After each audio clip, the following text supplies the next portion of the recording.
Well, it's that time of the year. We've already had a few dustings of snow, and I'm reminded of the awe and wonder this season brings every year, especially when I drive down my street and I see houses lined up with different colors and arrangements of lights. Have you ever stopped to consider that it's the darkness that brings out the beauty of those lights? It's when the night is darkest that we can really see the light of even a single candle. And a single candle in the window whispers something. It whispers welcome, that there's hope here. A single candle reminds us God is sending his light into the darkness. It reminds us that there is no darkness in our lives that can't be lit up by this special light. This light is a person, and his name is Jesus. And we're gonna be celebrating the birth of Jesus, the light of the world, both in person and online starting December 23rd. Tickets are available for in-person services, so please reserve some seats for you and your friends and your family that are planning to attend. And of course, to ensure safety and physical distancing, tickets are gonna be limited. We know that many of you will be watching from home this year, so we're creating an online-only exclusive service made just for you. To create the most memorable and meaningful service, we have a Christmas at-home kits available for you to pick up at your campuses. In those kits, there'll be candles for the family, the world's best hot cocoa. I have no idea where we found the world's best hot cocoa, but we have it. A star ornament craft and many things for the family will be included in these kits. So please reserve your kit and find more information about online services as well to reserve your tickets. You can do that right at kensingtonchurch.org/Christmas. The theme for this year is fitting in so many ways. It's called Home for Christmas. We'll be looking at the Christmas story through the eyes of the wise men, the Magi, who came one way, but then they left another. And no matter where you're watching Christmas services from this year, either in person or online, we truly believe that you will encounter Jesus. That's why we do this. We want people to encounter the light of the world, just as the wise men did. And guess what? When they did, it changed everything. It'll be nostalgic and beautiful. Maybe it'll be a little bit like this clip from Christmas at Kensington in 2012.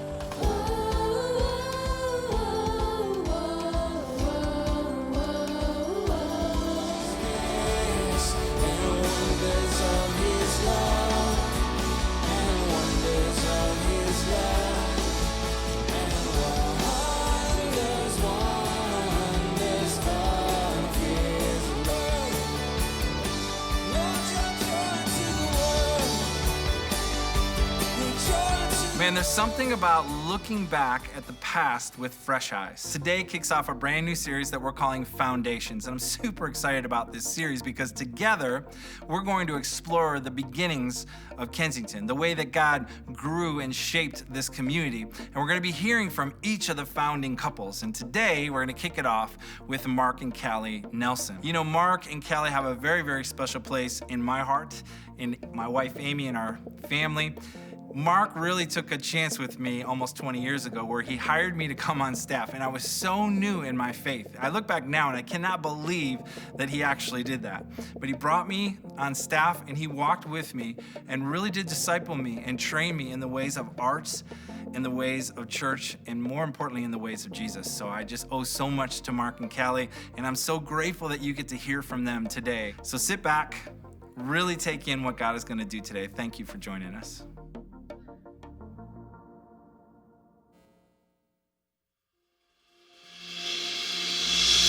Good morning, Kensington. Would you please stand with us as we come before the Lord this morning? And I pray that you would just make this your prayer today to be available to the Lord.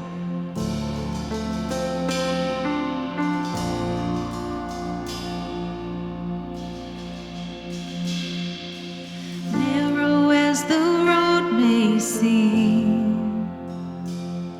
I'll follow where your spirit leads. Broken as my life may be, I will give you every peace.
a sacrifice.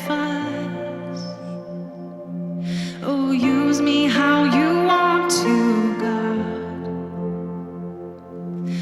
Have your throne within my heart. Come on, sing it with us. I hear you call. I am available. I say, yes, Lord. I am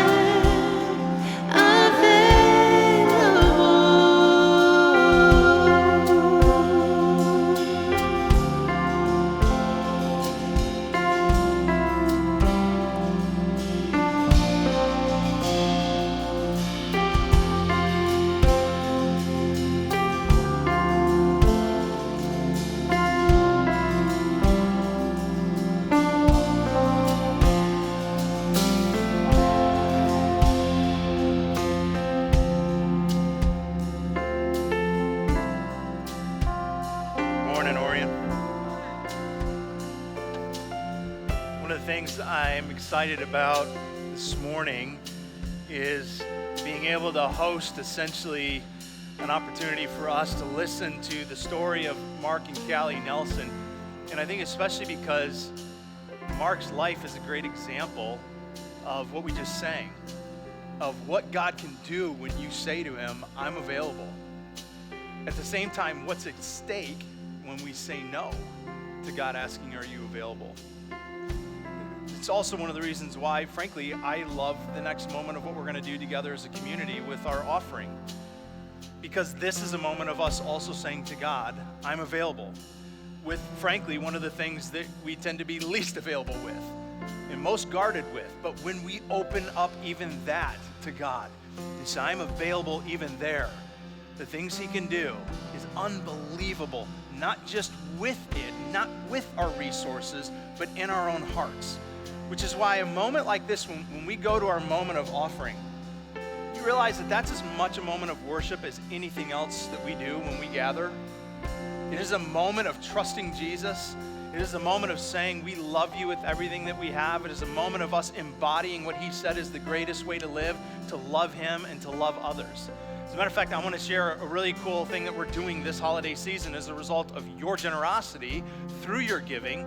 Obviously, we all know that 2020 has been a really difficult year. For some of us, very directly as a result of the pandemic. For some of us, indirectly, but we've all been touched and impacted by it. Some of us worse than others. And so we wanted to figure out as a community this year, how do we help those who are struggling with a little extra something to say, we see you, we love you, we care about you, the very thing that we're constantly encouraging all of us to do as the people of Jesus. Well, we want to put a tool in your hand this year and literally give you a resource to go do that. So here's how we're going to do it. Hope for the holidays. If you yourself or you know someone who could benefit from a $25 gift card to Meijer, here's what we're going to ask you to do. Text in the word HOPE to the number on your screen. And that's all you need to do. I think there's a simple question following that will just be about the address to send it to. And that's it. No questions asked. We'll send you a $25 gift card. So whether you need that for yourself and we can bless you with that, or whether you know somebody, a coworker, a neighbor, a family member that you can give that to, from you give it to them and you bless them with that. We want to put a tool in your hand to actually be the feet of Jesus, the hands of Jesus, the compassion of Jesus. I know it's only $25, but for some of us, it won't be the money that matters. It will be being, I think, thought of for somebody that will matter the most. So if that can serve you or that can serve somebody you know, then I hope you take advantage of it. And I just want to say thank you to those of you that are financially partnered up with us, because we can only do things like this because of your generosity. So when we have a moment like we're going to have right now where we take up our offering and we receive that, like this is a moment of worship. It really is. Because it's these moments that say, God, we love you, so we're trusting you, and that enable us, like with what we just saw, to literally, tangibly love the people around us as well. So if you're just joining us in person for the first time in a long time, you may not know this, but we're not passing anything. I've been saying that the last couple of weeks when I do the offering, just to make it clear, because that's a change for us. So here's how you can give if you're a part of this with us this morning. You can do it online through our app. You can even text in 77977, the word Kensington. Or if you really want to do something physically, you can do that as you walk out the doors at the end of the service this morning. But I just want to say thank you, especially right now. It's such a difficult time coming into the end of what has been a really painful year for so many people. Your giving continues to enable us to help and serve and love so many that are hurting around us. So here's what I'd love to do. I want to just pray that God would use what we just gave and multiply it to an impact we could never imagine. And then share a little bit about the video we're going to watch, and then we'll meet Mark and Callie. So let me pray. Father in heaven, who's also here with us this morning, you are great. And you, it's so incredible to think, as the God of creation, are available to us. Without appointments, without having to jump through a bunch of hoops, without having to be perfect, you are the God of creation who says, I'm available to you at any moment for any reason. And so God, this morning, I just say that we're available to you then. And we want to receive what it is that you have for us today. And so my request would be that you would enable our minds and our hearts to receive from you whatever it is that you have to give to us. Then in our availability, we would encounter you today. In Jesus' name, amen. So like Danny said in the video a minute ago, this morning starts what's going to be, I think, a really incredible series for us. In a season of so much transition with our founders, we thought it would be a really great way to wrap up the year celebrating the last 30 years of Kensington's history and doing it by looking at Kensington through the eyes of the three founding families and seeing what God did in them that ended up creating what all of us, for so long, some of us have been benefiting from. So we're starting with Mark this morning, and I don't know if you ever had a chance to meet Mark Nelson. My first encounter with Mark was years ago. For those of you that don't know, before I came to Kensington, I launched a church over in Warren called Paradox. And Kensington at the time came alongside and helped me launch that church. But probably, I don't know, a couple months before we actually went public and opened our doors, we had a very small core team that was still gathering, about 50 people. And I had this one particular Sunday where with that core team, I was going to be out of town. I was on a conference away for the weekend. I was taking our arts guy that we had on staff with us, and that was it. It was he and I. We had no big staff. We did not have a lot of volunteers or leaders at that time. And so I had nobody to draw on to take our spot when we were gone. So I called up Kensington. I thought, well, they're helping us get started. They're pretty big. Maybe they've got some extra musicians or speakers, and they can kind of help us out. So I got a hold of the guy that was in charge of the church planning department at the time. He's like, yeah, we'll figure something out. We'll get you somebody. What I did not realize is that the somebody who would come over to this small, disorganized, rambling group was Mark himself. And I remember when I found out that Mark came over, helped lead worship, brought a team with him, and actually spoke that morning as well. I remember thinking, holy smokes, like we're nobody. Like we weren't even launched. We're so disorganized at the time. There's nothing professional about us. And here comes Mark, the head of everything creative here at the mega church Kensington, that came over to serve us. And I had a number of encounters with him over the years to follow. And every single time, I think the thing I was most impressed with was just his unbelievable servant's heart. Like, Mark had a position where I guess he could have walked around kind of a little high and mighty. Instead, he walked around with this unbelievable servant's heart. And one of the things that you'll see in the video that's so cool is not just how God shaped that servant's heart, but particularly how he shaped it in the area of the arts, really. And how not just was that something that God gave Mark, but I think it's something that's actually reflective of the nature of God himself. One of my favorite sections of verses in the Bible is in a book called Psalms. Psalms chapter 19 talks about the creative, artistic nature of God. Listen to this. The heavens declare the glory of God, and the skies proclaim the work of his hands. Day after day they pour forth speech, and night after night they reveal knowledge. They have no speech. They use no words. No sound is heard from them, and yet their voice goes out into all the earth. I love it. Creation has no speech, but it has a voice.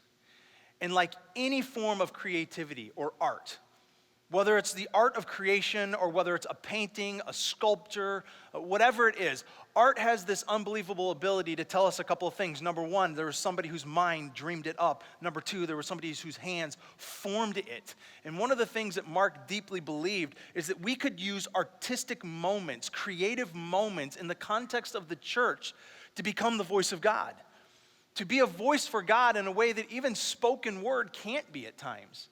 Matter of fact, one of my favorite quotes about this comes from a guy named Dan Allender. Dan Allender says this: "Art and music speak the grace of the human heart and soul that the spoken word cannot reach." And I think if you think about your own life and your own experiences, you have definitely had times where some form of art, maybe it was a painting, or maybe it was a lit up city at night, or maybe it was a sunrise or a sunset. There was some art moment that you found yourself in that talked to you. You know what I mean? Like you have a moment where you just find yourself staring at something beautiful, and it's almost like you have this transcendent moment where it's communicating something to you.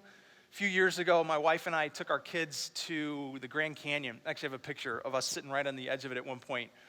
Now, everything about this picture that looks beautiful, there were definitely moments of terror, because knowing my three kids, I'm like, do not stand up from that chair unless I tell you to, because it's literally like 4 feet to the edge.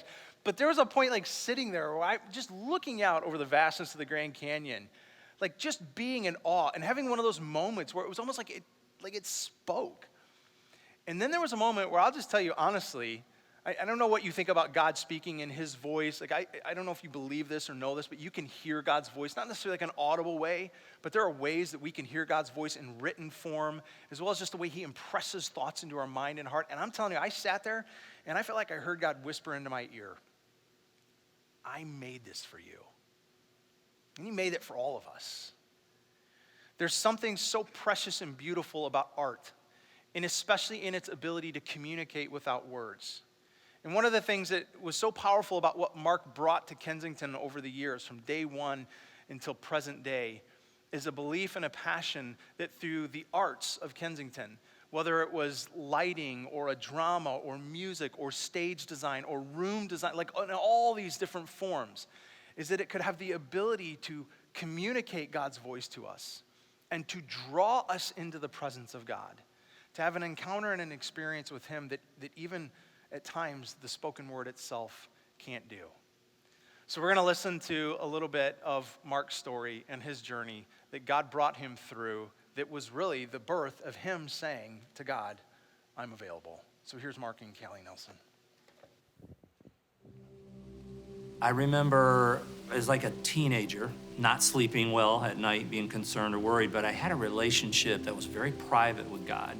Never talked with anybody else about it, but it was real. And quite often I would get up middle of the night, 2 a.m, and go walking down our long driveway to Coulter Road. And I remember praying, just talking with God, and tears running down my face. I remember seeing stars through the tree canopy. And I would sing "How Great Thou Art," because I knew that song from going to church, and that's how I felt. I was just amazed, just an immense love for beauty, the power of creation, the wonder of it. And I think I kind of developed that childlike heart. The first time I actually felt something deeply from art was actually when I was a freshman in high school. My mom, she made me play in the band. And I was terrible. I mean, I did audition. Everybody had to audition, and I got last chair trumpet, just a total embarrassment. But the guy that was the director that year, his name was Joe Dobus, University of Michigan graduate, rookie teacher, came in, and he was convinced that music was the greatest thing ever. And that it wasn't about playing notes, but it was about getting to feel it, to create an emotional expression that was meaningful. We're all just like, yeah, whatever, dude. We were terrible. We didn't know what he was talking about. Everybody was screwing around, and it was just a mess. But over that year, he kept at it, and he worked really, really hard. And I remember the day that actually this podunk group of kids playing, and actually we did something that was really beautiful and moving, like expressive, and it was in tune, and it actually sounded good for the first time. And I remember everybody just I remember looking around, and everybody's like, oh, what the heck was that? And from that moment on, he kind of had our attention a little bit, And over about a 3-year period through high school, he developed a program where a great number of kids were getting, they were going to the big universities on music scholarships and stuff out of Lapeer, Michigan. My bar for excellence in all things, I didn't even realize it had happened, but I would compare Joe Dobus as a teacher to my football coach and to my biology teacher and anything else that I was kind of evaluating. So I went to college as a music major and ended up teaching my first year out at Oakland Christian School. What was interesting is the very first time I was troubled by the fact that it looked like if you were a follower of Jesus, if you're a Christian, that you had to kind of make a choice to be in a lesser camp. But if you were going to be really good, you couldn't really stay in that camp. You had to kind of go to the secular university and pursue this, because that's where the really great stuff was. And it's kind of made me mad. And I read a book by Francis Schaeffer's son, and it was called Addicted to Mediocrity. And I didn't read books very much at all, but that book helped me kind of put language to what I was feeling. And it was saying, why have we allowed the church and Christianity to be a place where it's just kind of mediocre at best, but the really good stuff is reserved for people and artists outside the church? And that just never went away. And so when I got to Oakland Christian, I think I tried to be Joe Dobus, wasn't very good at it. But I really was trying to help my kids sense what I had sensed, something that was worth being a part of, worth listening to, that would move my heart deeply, And over years of, wanting to kill the kids and the kids wanting to kill me, we kind of got there, and began to experience expressing things that were really powerful. Now, what happened is, when I met my wife, Callie, we started it was like a sing and dance kind of a thing. And in a Christian school back in the 80s, that was not allowed. But what happened is the kids were really gifted. It wasn't anything we did. They were super gifted as musicians and so forth. And they were able to communicate things so powerfully. And we would travel to churches. Surprisingly enough, this kind of secular type thing was moving people in church. Callie and I were married in 1985. And in 1986, we started attending this new church, and it was called Faith Church in Rochester. And lo and behold, a few months into that, this guy named Steve Andrews took a job there as an associate pastor at Faith Church. And but the neat part about him coming was that he had the charge and the permission both to plant a church, and it was supposed to be within 3 to 5 years.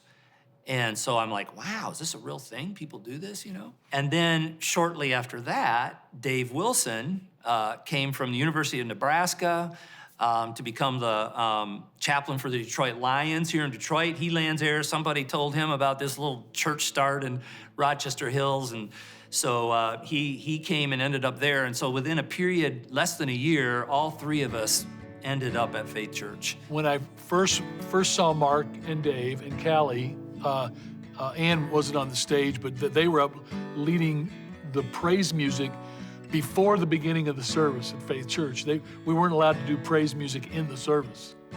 And they're up there, and Dave's kind of got a mostly comb over, and he's playing guitar, and Mark was up there singing, and I had two impressions. One is that Mark had about the most beautiful voice that I'd ever heard anybody at that time. Such a beautiful singing voice.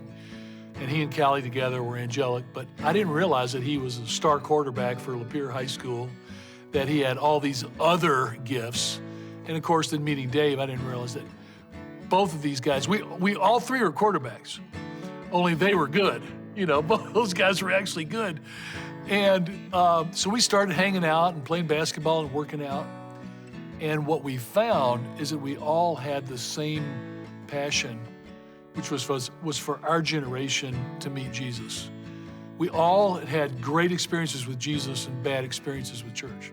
When it comes to my role in Kensington, it's kind of strange that it actually happened for me, because I didn't like church. I didn't really want anything to do with it. I loved Jesus, but I just didn't enjoy church, and it was never meaningful to me.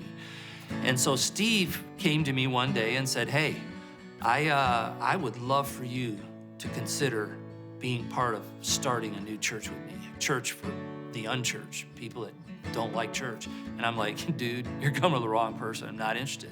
He's like, okay, I know you won't do it, but would you just do this for me? Would you just take a trip across the country and visit a couple places? So he wanted to take me to Saddleback Valley Church, which was Rick Warren's church out in Southern California, and then a couple others out in California, and then on our way back, stop at Willow Creek Church in Chicago. On the West Coast, it was interesting, I enjoyed it, but it didn't resonate. But when I got to Willow Creek Church and saw something that was so powerful that used different methods of reaching people. So that back then it was drama, video didn't really exist, but music that was written from a real life standpoint, portraying people as real people, connecting with a God who loved them as they were, and it was done really, really well. Like, it was very moving to me. I looked at Steve and I said, is that what you're talking about doing? Because I didn't get it. And I said, if that's it, I think I could do that. I want to welcome you to Kensington Community Church. It's perfect for today's modern family. It's called Video Dad. Video Dad? Video Dad? After a few years into Kensington, we came up with a mission statement for the arts, and it was to create moments for people to engage with God. And we thought about it a long time, like, what is it that we actually are trying to do? And because we know that, and we knew that we couldn't transform the heart. That's the work of Jesus alone. So we weren't in the business of transformation, that's him. What were we in the business of? And I felt like God, for that moment, called us to create these moments and create a space where people could slow down enough to even be in a posture where they could hear what God was doing, what he was inviting them to be a part of, what he was inviting them to feel about the reality of their life. The spoken word is one thing, a sermon is powerful, but sometimes it's a drama skit that's so relatable, or an artistic moment that's so beautiful or so powerful or so emotional, it cuts right in, and it does something you can't do with a spoken word. And so we wanted to use all of that to say, could we take people on a journey, especially people that don't believe God is relevant to their lives, watch the Spirit of God lead them to himself, and arts and the powerful preaching of the living Word of God would all be a big part of that. I feel like God called us to help people see that these dichotomies that were in their minds of secular life, just my life, my business life, my family life, and then I've got this church thing over here that I do with God. And they're supposed to coexist. They're supposed to be together. And so I think that's what we had the privilege of doing, was actually connecting with the thing that people cared about the most in a context where they could actually feel it and almost admit it to themselves, maybe for a first time, and then have a presentation of a loving God without judgment, embracing them and loving them in that space. And every time I go for a promotion and you give me the laundry list of reasons why I won't get the job, you're not supporting me. And every time you say that you're gonna buy salami and don't, you're not supporting me. I'm sorry, Bobby.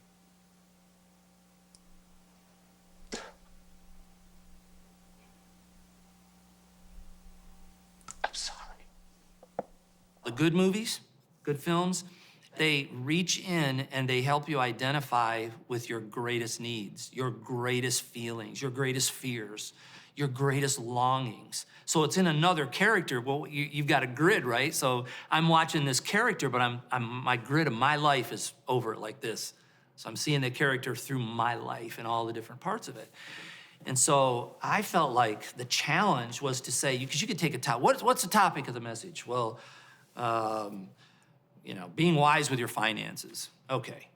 Well, I'd listen to that. Well, we didn't have to come up with a song with the name finances in it, right? Or do a video that was the latest about it. What we had to do was, I felt like we needed to think, okay, wait a second. So what are people feeling about finances? Well, one of them is they're freaked out. They're freaked out because it's out of control, the credit card debt. And so what we would do in the arts was not to talk about finances. We would try to present and help them connect to, I'm freaked out and I don't have any control over this. What do I do? Because if I can help them own that and realize that is their reality, then it's like now they want to hear what you had to say. I think God did something really amazing.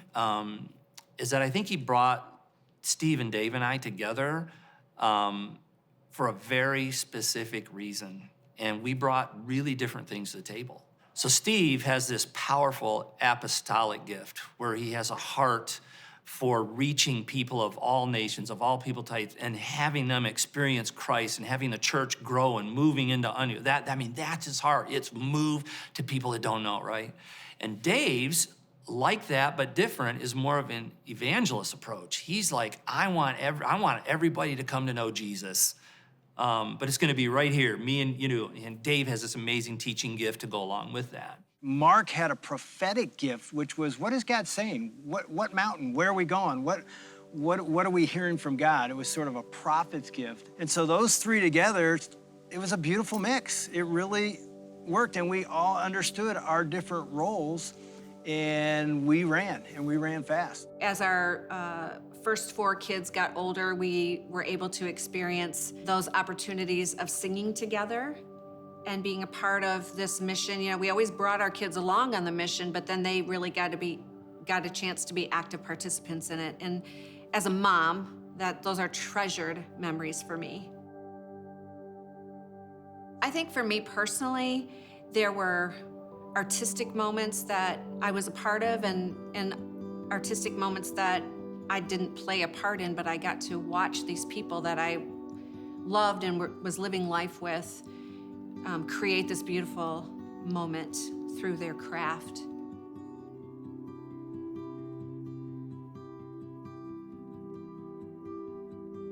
To actually step out in obedience to what he's asking you to do when you're like, I don't know how in the heck this is gonna happen. That's what he did on a weekly basis. I think probably my fondest memories are the times when our whole team was literally sweating bullets when we came in for a rehearsal that morning, because we knew, whoa, this could go really bad. and then God would put it all together, and I can't tell you, I would say hundreds of times we'd be in the wings and we would just put our arms around each other. So I remember Keith and Sandy Callan, Steve Matar, Joe Armillo, Kristen Twilla, all these people, we would hug each other and tears would be coming down our face because we knew we couldn't do this. And he did it.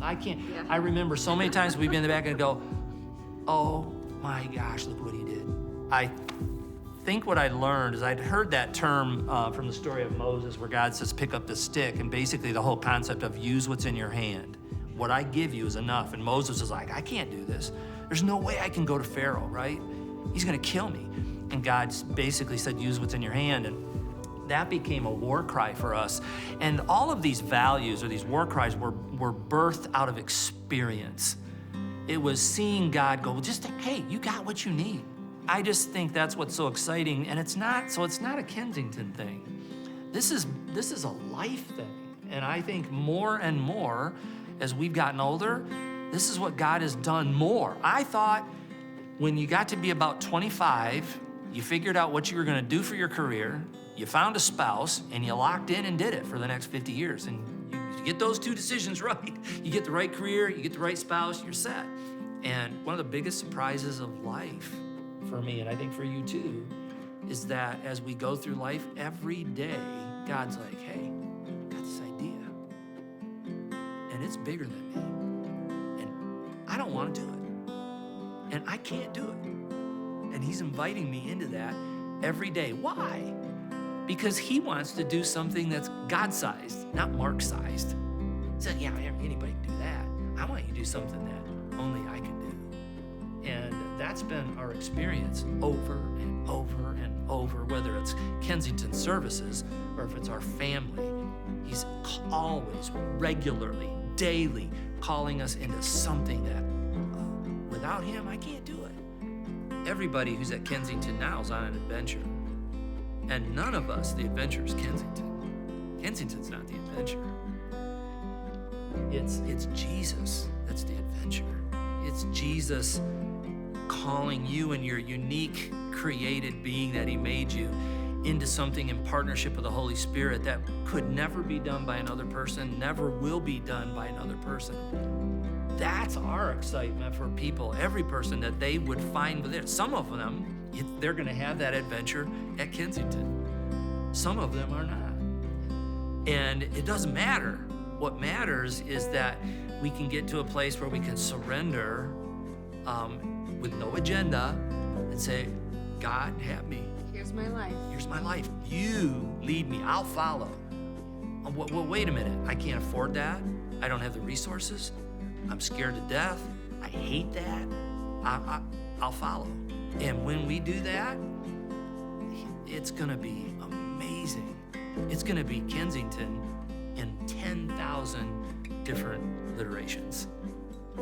Kensington, as we knew it, has already happened, and it will never happen again. So I hope nobody tries to duplicate that. Right. It's not supposed to be duplicated. That was for us. That was our adventure. What is going to happen in this next season is going to be more wonderful. It's going to be something that has never been done before, that is going to explode the kingdom, right? And so I just am excited to see, for everybody that's connected to the Kensington family in any way, there's unlimited potential and varieties of assignments that God is going to call people into.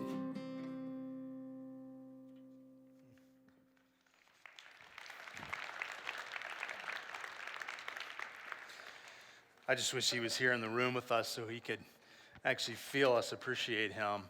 That's what happens when you say, I'm available.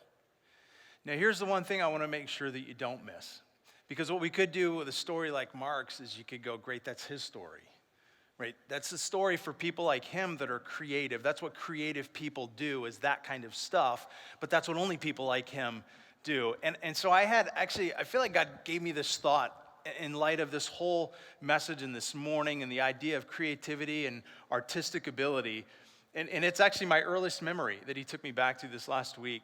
So I don't know what your earliest memory is, but mine was literally 5 years old. And I don't think I have another memory until I'm like 8 or 9. But I have a very vivid memory at 5 years old of the time that I met Jesus.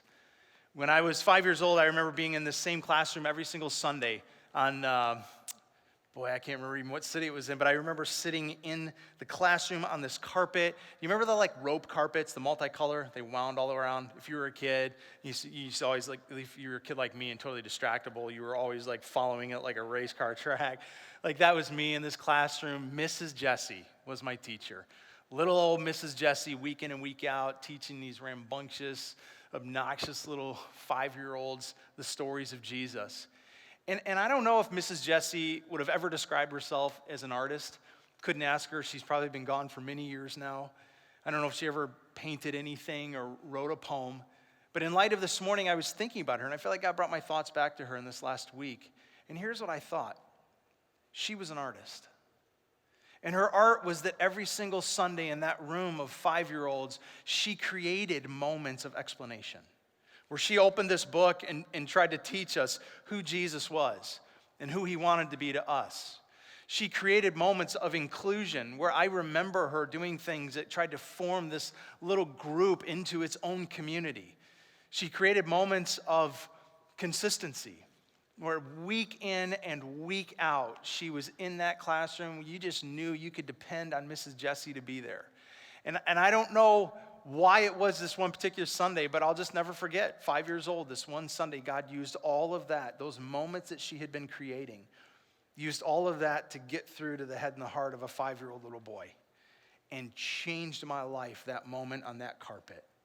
I'll never forget staring out that window and just having this very vivid thought, there is a God. Jesus really is him, and I want to know him. And all of that happened because of what Mrs. Jessie created in that classroom, the art that came out of her life. Book of Genesis chapter 1, it's the story of God creating, but it's more than just the story of what he did. It's really the story of who he is. Genesis chapter 1, probably not unfamiliar to so many of you, but here's what it says. Verse 1, in the beginning, God created the heavens and the earth. And the earth was formless and it was empty. Darkness was over the surface of the deep, and the Spirit of God was hovering over the waters. And God said, let there be light, and there was light. I love that the text begins with a phrase that's so quickly read and so familiar if this is not new to you, that in the beginning, God created. The first lines of the Bible tell us something so important about the nature of God, and it is that he is an artist.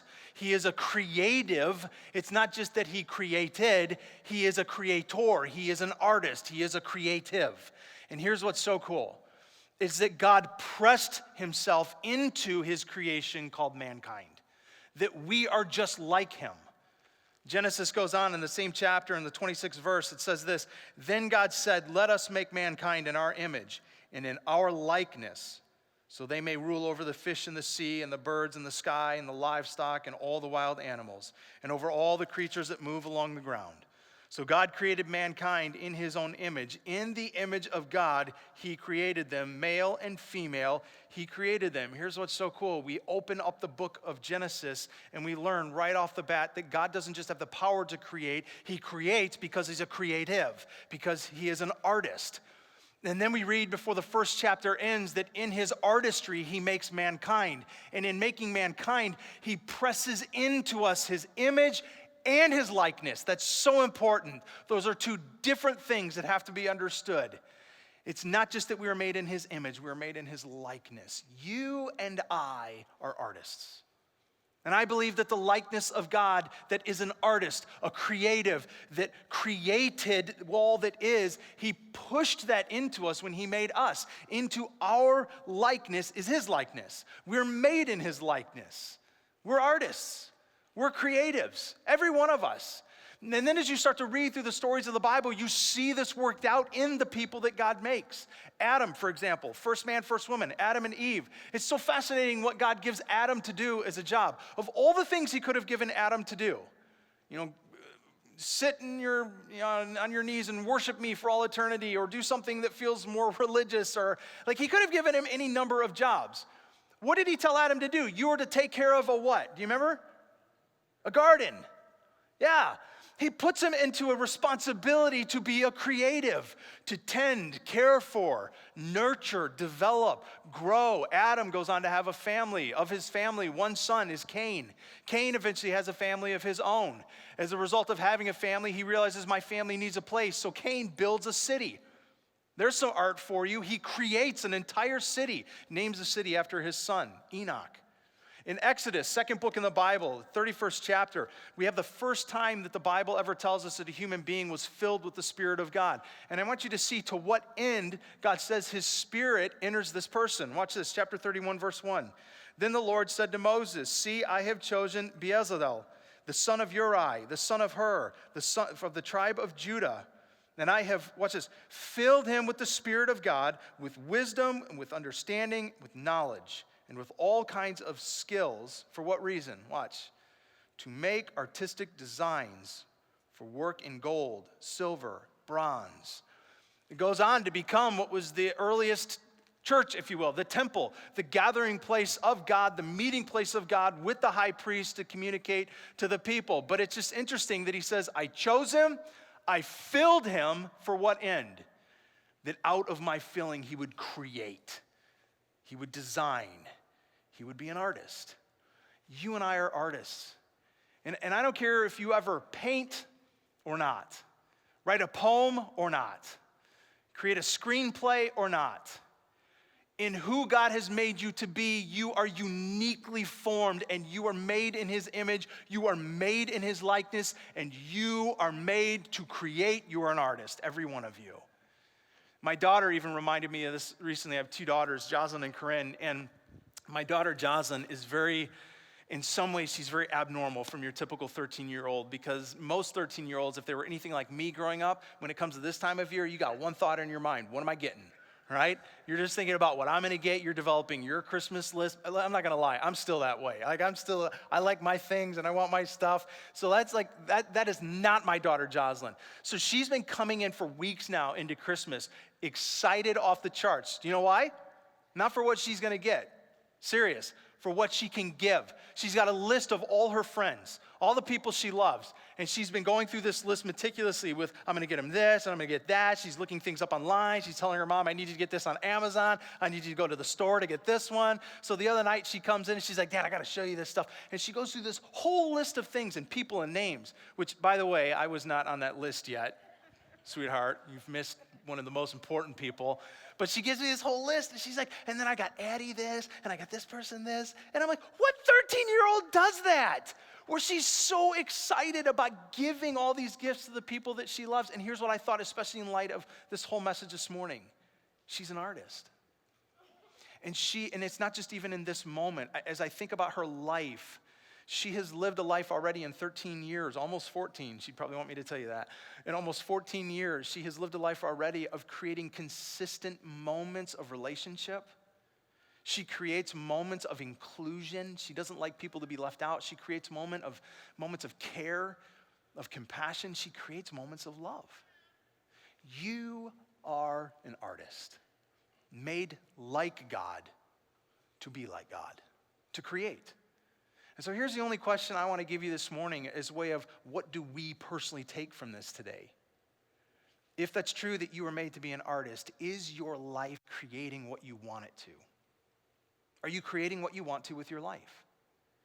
And is the life that you're creating, is it pointing people to the Creator, to the person of Jesus, to his beauty, to his love, to his existence? Because Mark is not the only one made to do that. We are made to do that. And God called Mark to do that in a very unique place here in the context of this community. But you are called no less and no different to do that out of your uniqueness in your context. So the life you're living, is it creating what you want it to? Like in your family, are you creating what you want to in your family? In your marriage, are you creating what you want to in your marriage? In your school, are you creating what you want to at school? In your workplace, are you creating what you want to at work? In your neighborhood, are you creating what you want to with your life in your neighborhood? Because remember Cain, who went on to build a city, and named it after his son Enoch. If you know the story of the Bible, then you know before Cain ever built a city, he had a brother. First recorded murder in the Bible, when Cain took the life of his brother Abel. We are artists, we are creatives, but we have as much opportunity any given day to create something beautiful or something destructive and painful. So again, my question is this: are you creating what you want? Is it beauty? And does it point to the Creator? And if any given area of your life, the answer is no.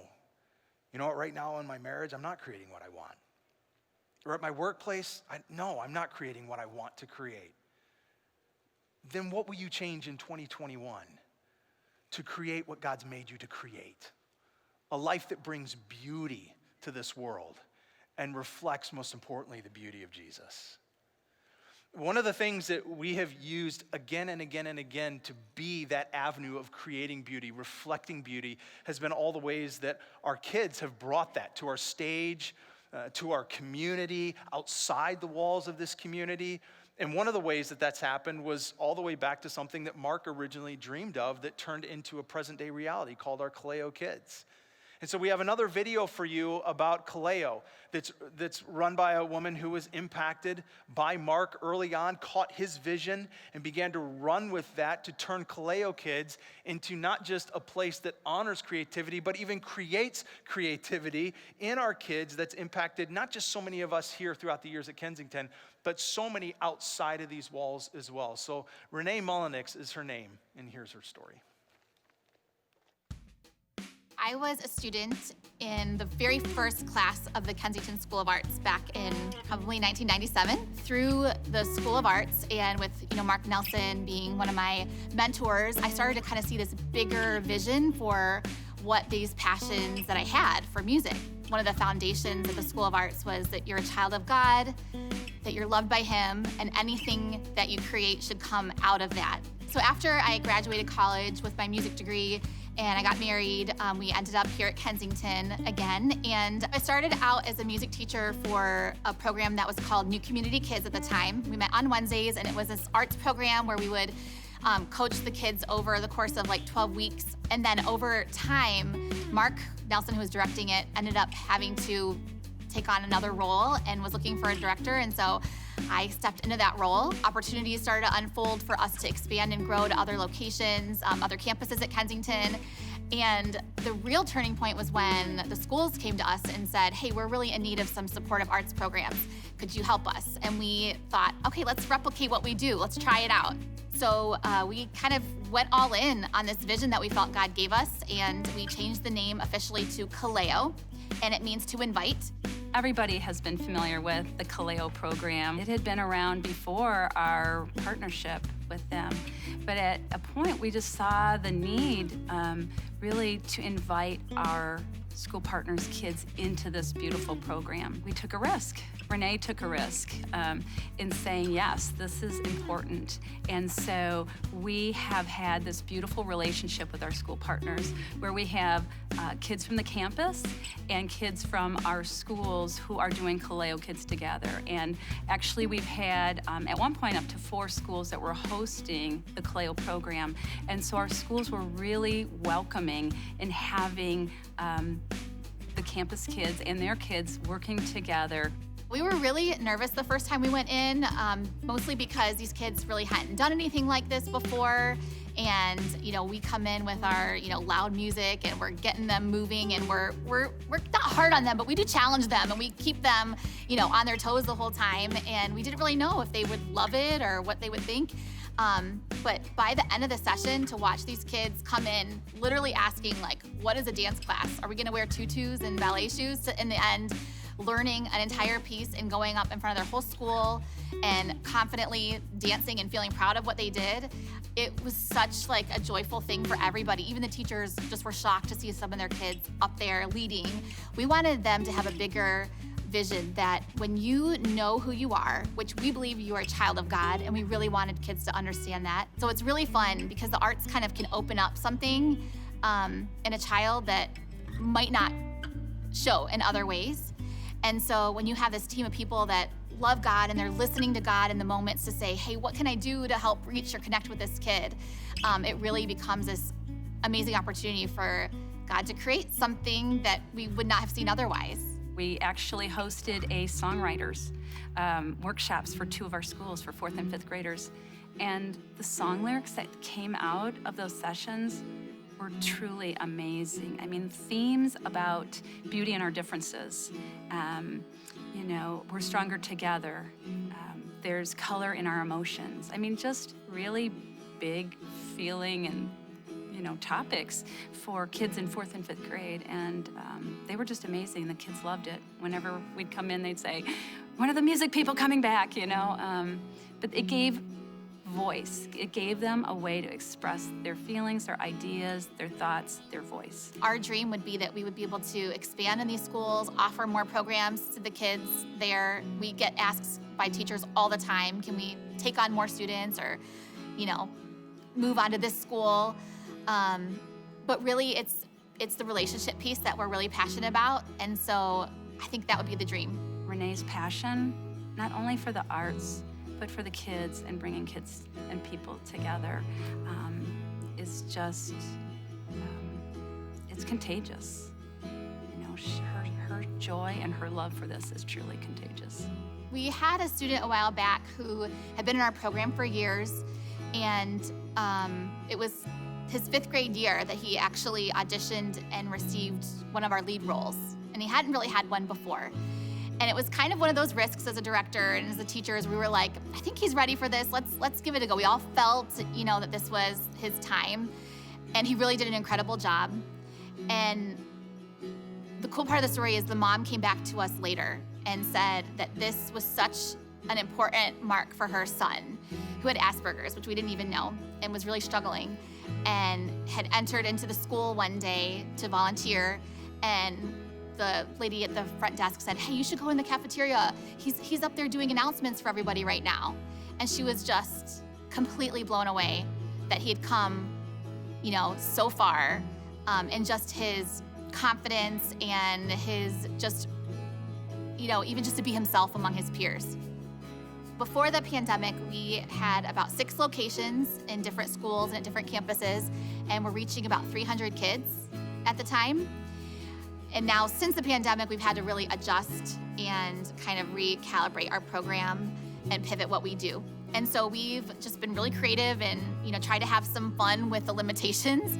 And we've done some crazy things. We've done Kaleo Prize Week, where we put these YouTube videos out. And at the beginning of the pandemic, we did them every day, where kids could go and learn a skill and submit something that they create after it. And we would draw names and send prizes to kids. And we sent tons of ukuleles out to students and gave them free lessons on YouTube, which was a fun way for them to look back and say, hey, I learned a new skill over my quarantine. We also decided to move our programs outside this fall, which was really crazy. We are not outdoorsy people, but we made it happen, and we had the kids meeting outside. We found creative ways to space them out and do their dancing and their drama. They didn't really miss any part of the Kaleo magic this year. Somehow we were able to do it. And we filmed all their pieces. So we would film their performances and put together a big show.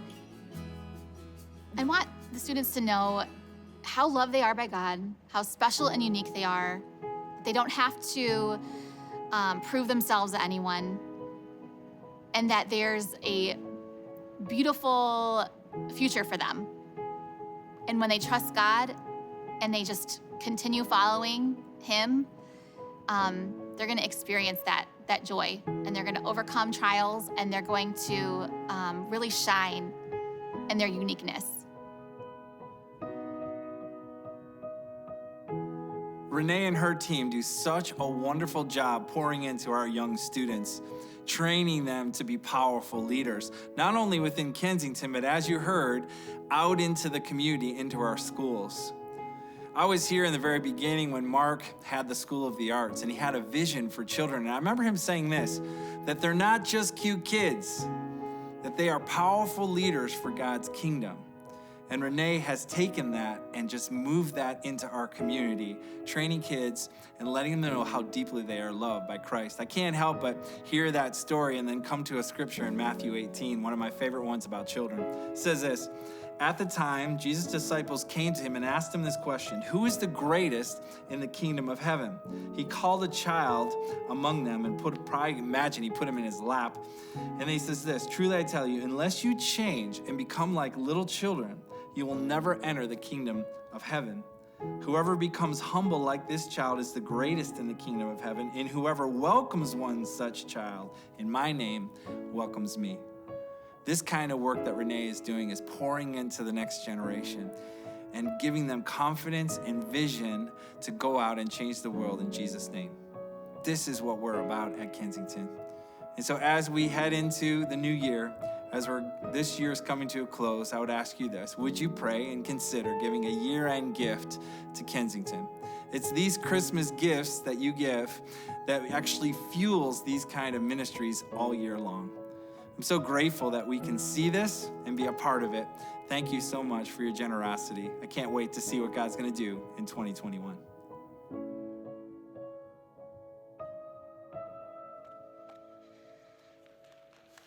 Yeah.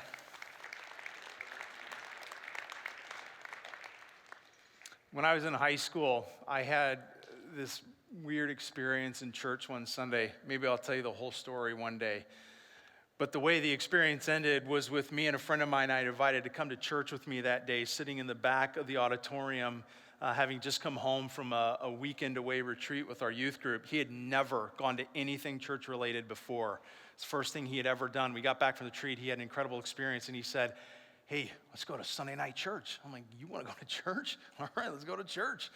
And I told him, I'm like, I don't think all the girls that were at the retreat are going to be there. He's like, that's okay. I'm like, wow, all right. So we go and we sit down. Long story short, we walked in with baseball hats on, which was a no-no. in the church that I grew up in, and I think we were eating something like Snickers or bag of Skittles or whatever it was. And I'll never forget the choir director stopping the entire service at one point and turning around and pointing us out in front of an entire room and just berating us about our disrespect for God, for him, for the church, for that room. And he just went on and on and on as you could hear a pin drop other than his voice and every eye in that room on us. And my friend stood up in the middle of it all and with profanity walked out. And as far as I understand to this day, I don't think he's ever walked back into church. And I remember through a series of events like that, as I grew up in that church, I came to a point in my life where I thought, I hate church. I don't ever want to go to church again. And I had this really weird moment because Jesus was so real to me as a kid that I felt really sad, actually. And I remember thinking, I love Jesus, but I don't ever want to go to church when it's up to me to go to church. And I remember being like emotional about that because I felt the conflict in my own spirit, in my own soul about that. But I didn't want anything to do with what I was experiencing as church.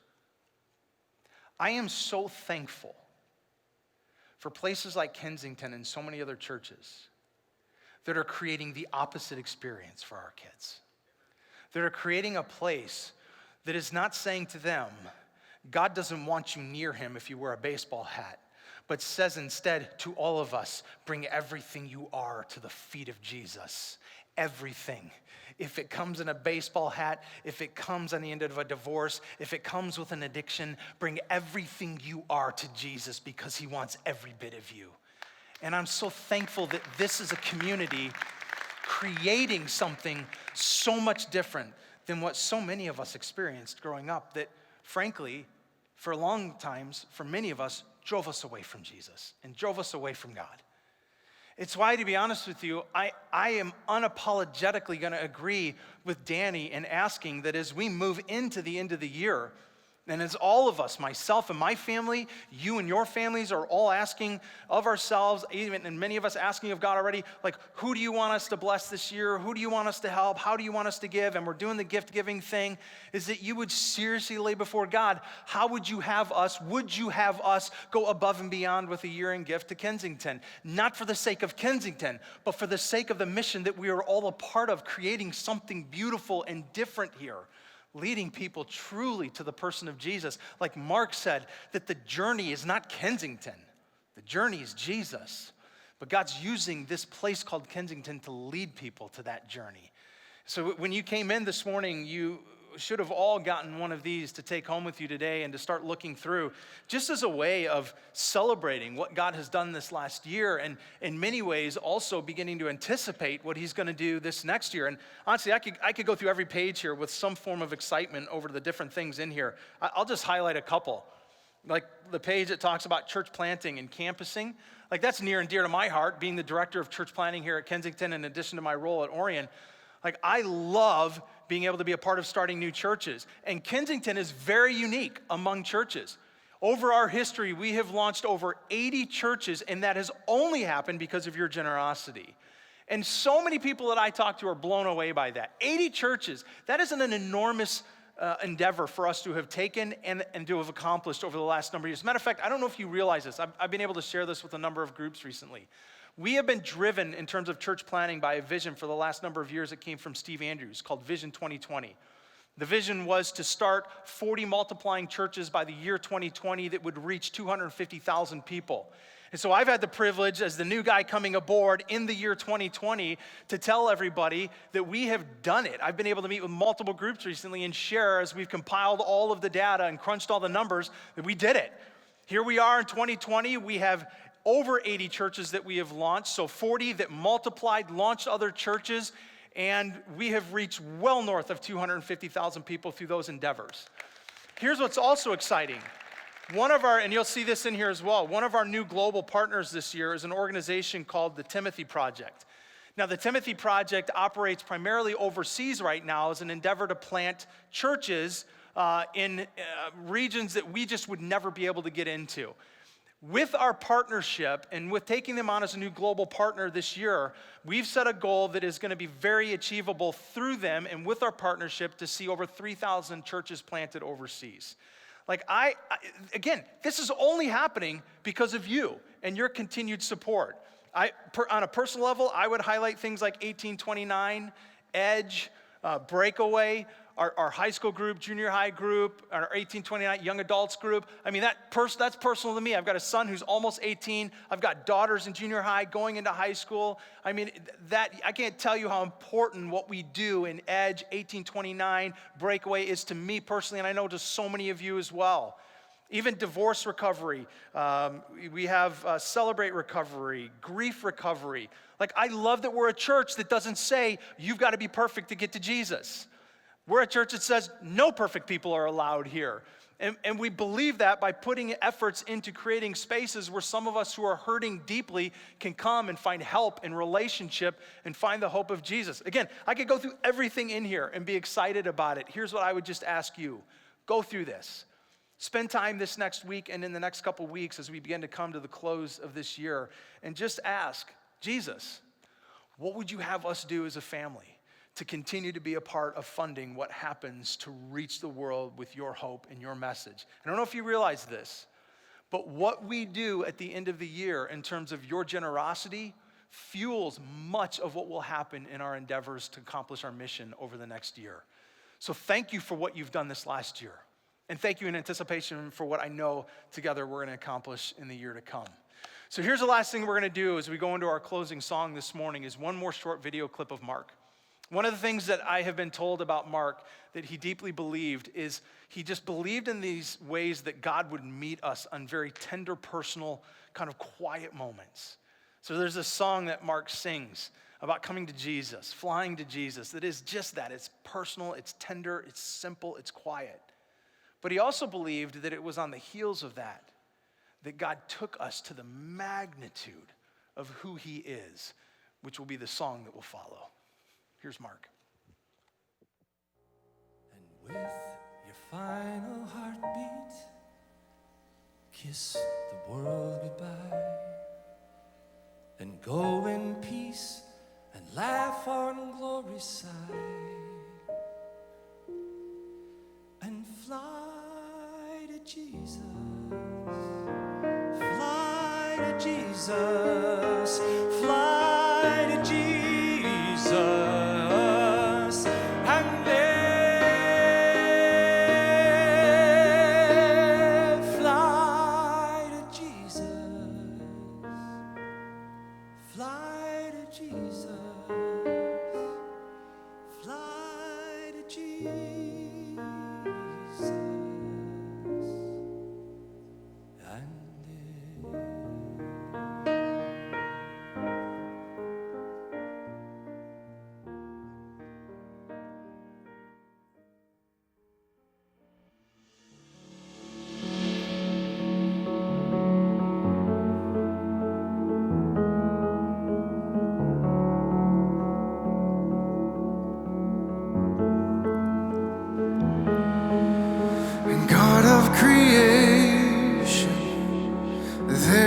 Start before the beginning of time.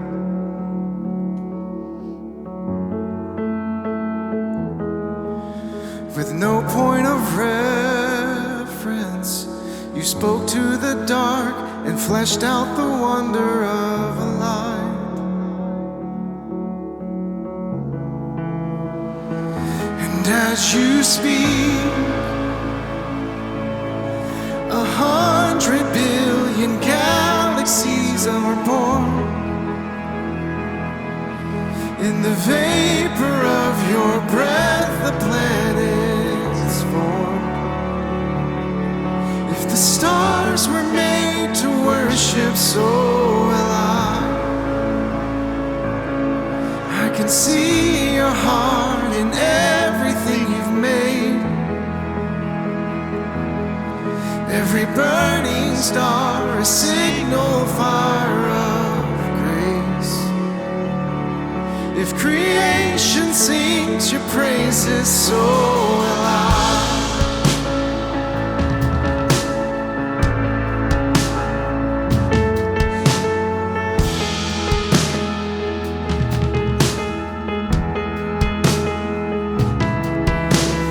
God of your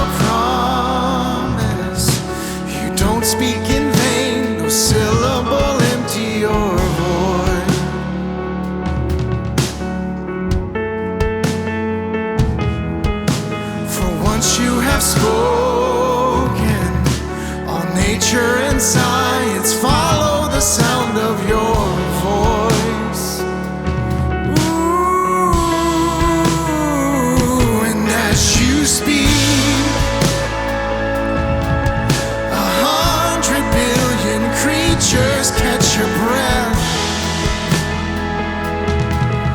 evolving in pursuit of what you said. If it all reveals your nature, so will I can see your heart in everything you say. Every painted sky, a canvas of your grace.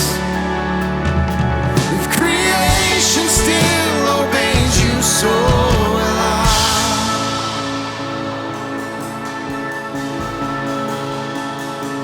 So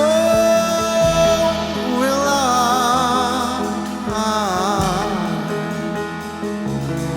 So will I.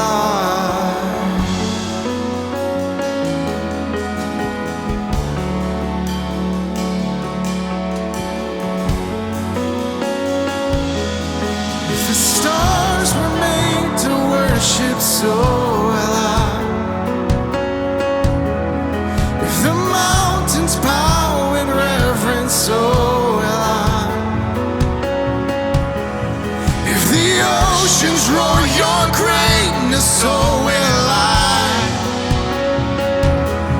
For if everything exists to lift you high, so will I. If the wind goes where you send it, so will I. If the rocks cry out in silence, so will I. If the sum of all our praises still falls short, then we'll sing again 100 billion times.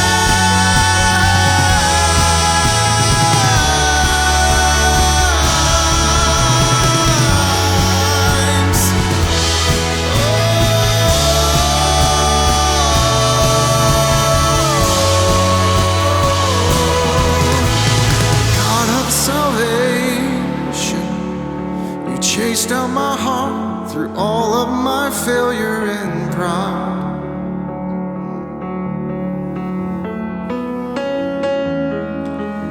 On a hill you created, the light of the world, abandoned in darkness to die.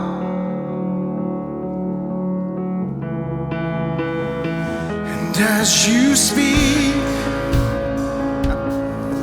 100 billion failures disappear. Where you lost your life so I could find it here. If you left the grave behind you, so will I. I can see your heart in everything you've done. Every part designed in a work of art called love. If you gladly chose surrender, so will I. I can see your heart 8 billion different ways. Every precious one, a child you died to save. If you gave your life to love them, so will I. Like you would again 100 billion times. But what measure could amount to your desire? You're the one who never leaves the one behind.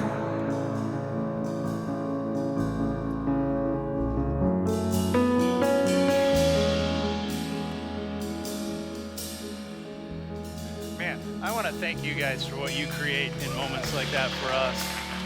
Wow. Last thought I just want you to take out this morning is where we started. Mark, Dave, Steve, they had no idea what the future held when they said yes to Jesus and this start a church idea. On the same hand, they had no idea what was at stake if they had said no. Neither do you. Neither do any of us. We have no idea what's at stake if we say no to a way God prompts us to create a moment of beauty in a relationship, in a group, at work, in our neighborhood. When we refuse to be available, what we're saying is no, and you have no idea what's at stake. You might go, I don't think I'll ever start a church that reaches hundreds of thousands of people. You have no idea. You have no idea. Mrs. Jessie, sitting in that classroom with those 5-year-old kids, had no idea the impact that she would go on to have in our lives and through our lives. And any person God ever gives me the grace to have any form of impact in the life of, I owe to Mrs. Jessie. You have no idea what God wants to do through the unique way He has pressed His artistic design into you. Be available. Say yes, because you don't know what's at stake if you say no. You are so loved. We're so thankful that you spent the morning with us. We have a team of people directly back here with the lit up room that are here to love you, to pray with you, to pray for you. If we can serve you in that way before you go, please let us. Otherwise, we hope you have a phenomenal Sunday, rest of the week, and we'll see you next weekend. Bye.